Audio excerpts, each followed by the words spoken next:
Good evening, ladies and gentlemen. It's a pleasure to be here before you this evening. I'll try to stick to my 7 minutes. And what I wish to do... You can take more. I can take more. You're most kind, thank you. But I come prepared for 7 minutes, so I think that's going to be just that. I'm going to take you through a few questions to do with innovations in teacher education as to why, what, who, when, where, and how. And I think this should set the ball rolling in terms of what is it that we want to see happen. First up is why. I think it's a very obvious question. Why are we talking about innovation? Because of change happening all around us. What kind of change? Social and economic change. Stratas are changing. Social interrelationships are changing.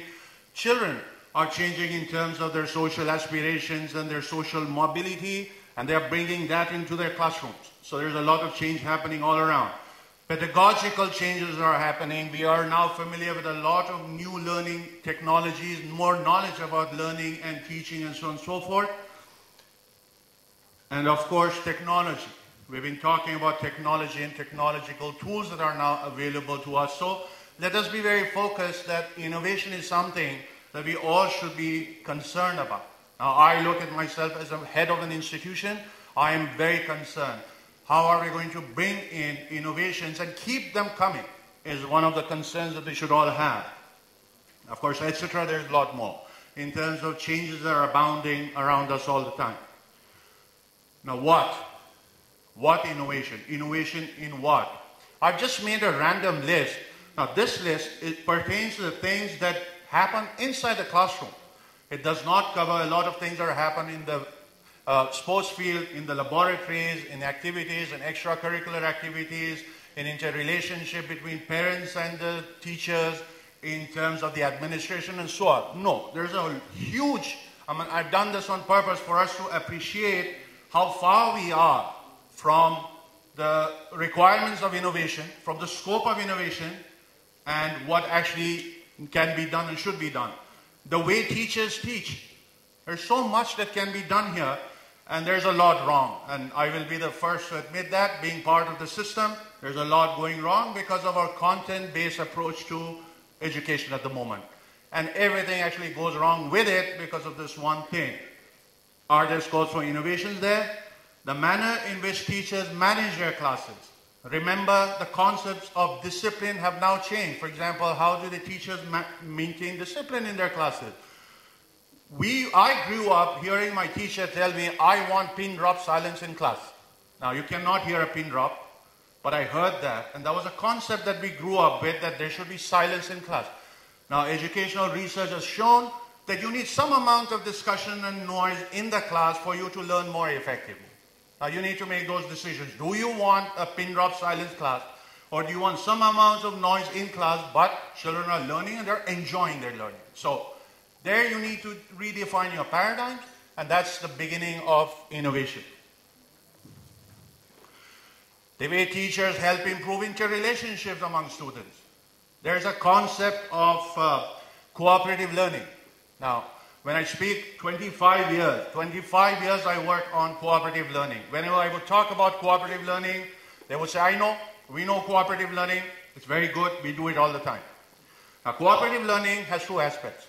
One is getting children to get together and work on a particular task together. That's one. And they enjoy doing it, and they do it very well. But the second requirement is something we never consider, that their relationships have to be intact. They have to improve relationships. Cooperative means they have to cooperate.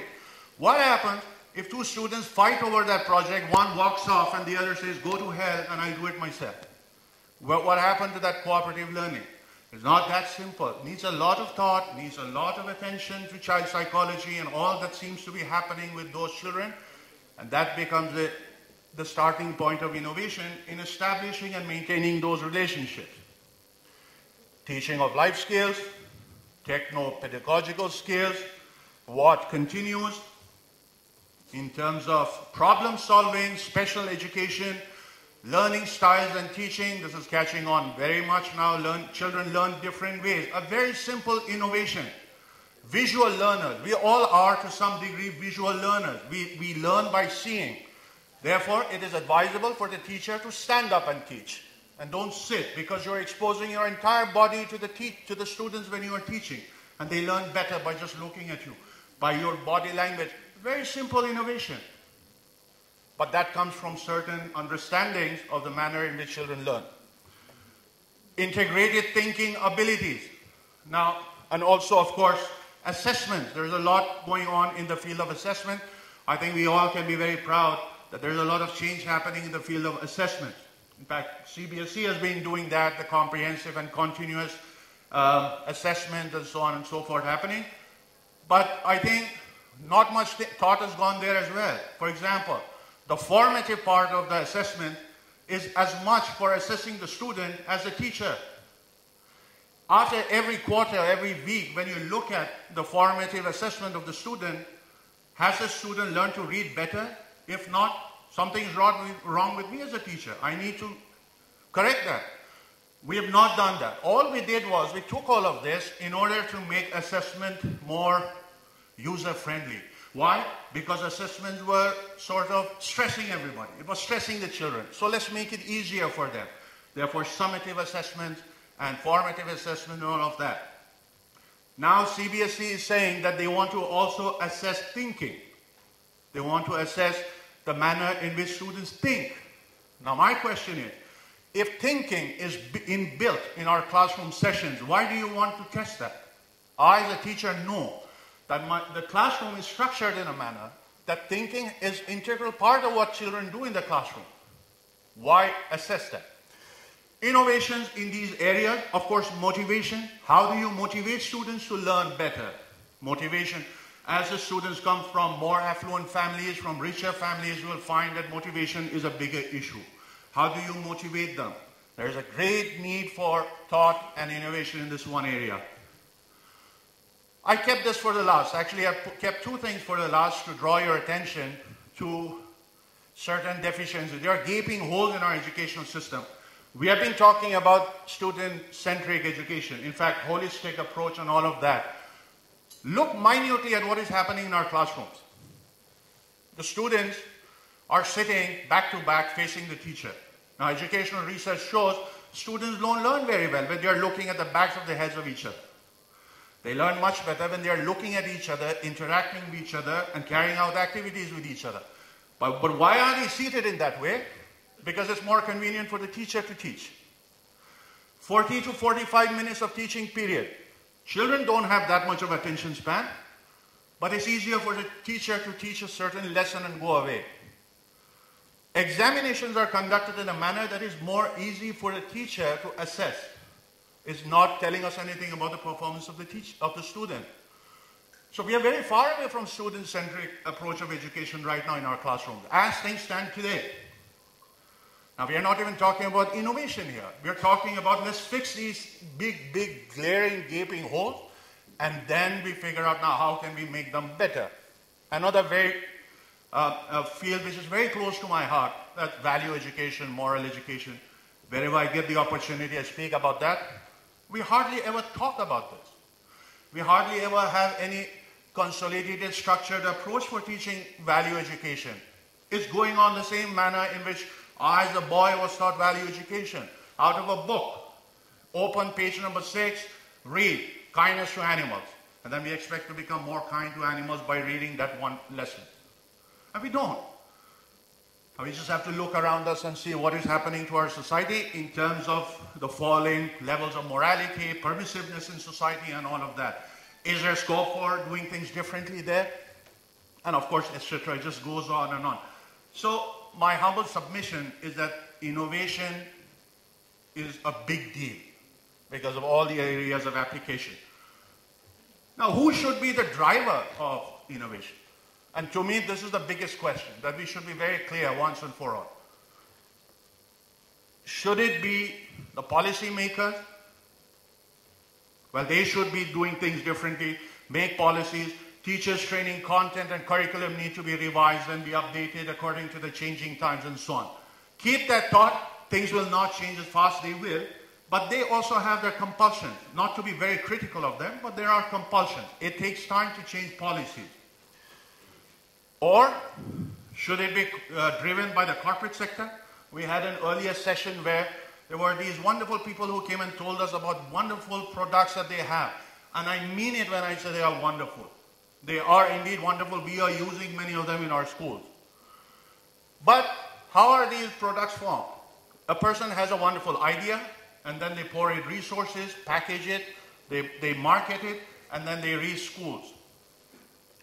Is this the best way? Or finally, it is the teacher who should be the driver of innovation. Personally, I would like to see that teacher who comes to me and says, sir, I have been teaching this particular concept for the past 3 years, but I think if I do it this way, with these kind of additional tools and resources, it'll be much better. Will you support me? I think that's the starting point of bringing innovation into the school education system, rather than expecting others. I would do that because finally I cannot pass the buck and say others have to do it, so I as the head of the institution can do nothing.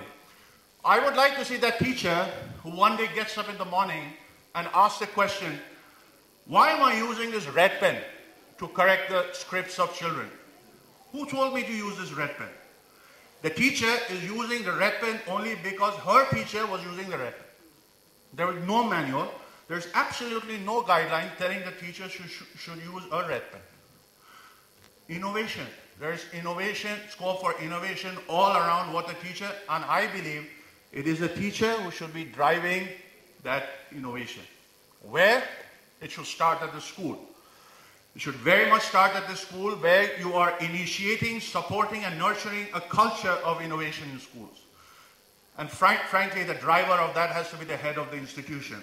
He should have been bought into this, and he should be convinced, for the sake of children, for the sake of their better learning, more productive and efficient learning, it is up to me to make this happen. And it is finally about a culture. What do we mean by organizational culture?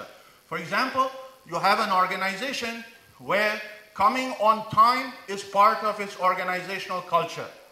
You don't need to send memos to people to be on time for the morning assembly or staff meeting.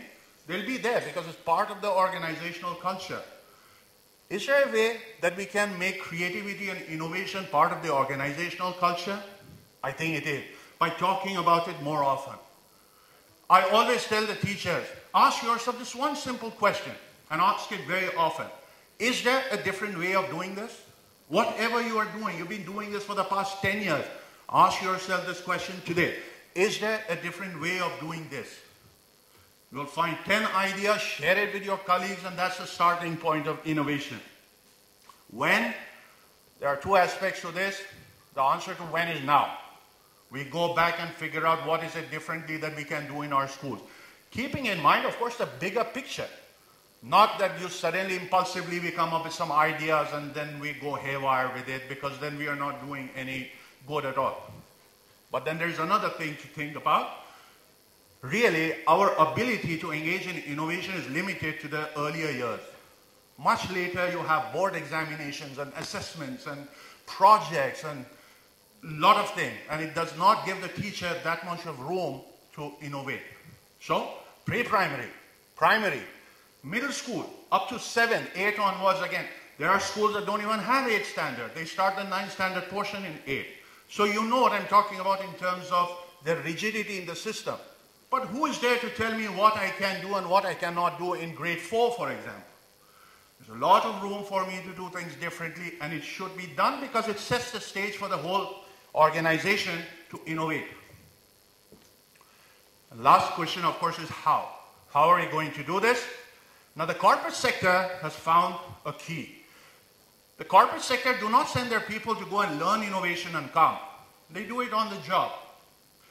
There are some companies that have an ideating officer. They have an ideating executive. They just get a fat salary to sit and think. And they create idea banks. So you draw upon these ideas once in a while when you are hit with a kind of a crisis. You don't need to be that dramatic in schools. But we learn by doing. How? There's a very special tool for it.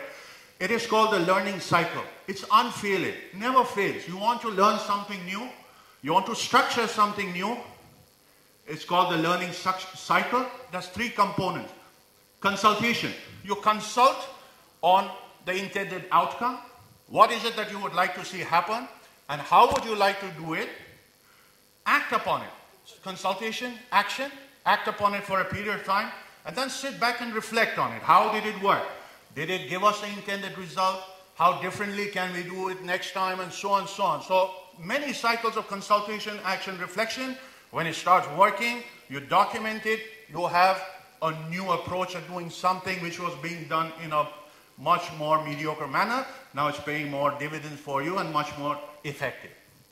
And of course, when you do this, you need to be much more positive towards mistakes. We have to have more tolerance for mistakes. In our Indian culture, unfortunately, we are not very patient with mistakes, but we have to. If we are going to learn, if we are going to innovate, if we are going to try to do things differently, we will need to be okay with mistakes. If we don't make mistakes, we are not doing anything new. And of course, this process has to be driven by the head of the institution. So this is basically my take on innovation. Before I go, I need to mention one more thing, that there are two ways of driving innovation in a school. One is what is called the structured approach. The structured approach is where the principal comes and says that, all right, I want to do it this way, and they discuss and then act upon it, and it becomes an organizational decision. It's a collective decision. Very rare to see in reality. But the other way of doing it is a spontaneous kind of thing. A teacher reads something, finds out about a new idea, talks to a few people, goes on the internet, reads a few articles about that particular thing, and decides that this is what I'm going to try in my class. Without telling anybody, without asking anybody, without creating upheavals in the academic program and process of the school, everything is going intact, but the teacher is trying something new. This works much better. But you need to back those teachers up, you need to encourage them, and that becomes the starting point of innovation. Thank you.